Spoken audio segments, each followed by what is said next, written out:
ভারতের পা চেটে, নরেন্দ্র মোদীর চেটে, ভারতের গোলামি করে, চামচামি করে, দালালি করে আপনারা যদি ক্ষমতায় আসেন, যদি ক্ষমতায় আসতে পারেন, আপনাদের কোনো সংস্কারও দেশের মানুষ মেনে নেবে না।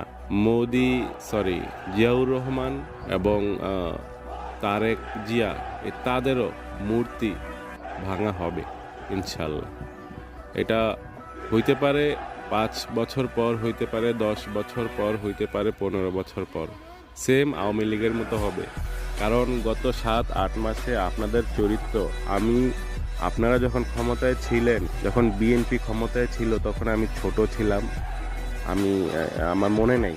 কিন্তু গত 7 মাসে আপনাদের চরিত্র ছি ছি ছি ছি ছি ছি ছি। আপনাদের চরিত্র এত খারাপ, আওয়ামী লীগের মতো সেম টু সেম।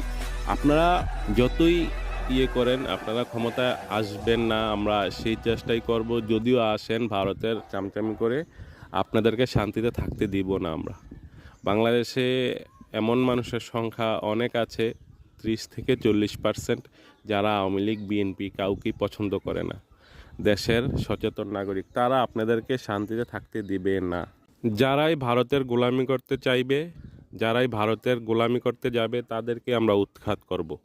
আর হ্যাঁ, আপনাদের অবস্থাও আওয়ামী লীগের মতো হবে। ওই সময়টার জন্য অপেক্ষা করেন।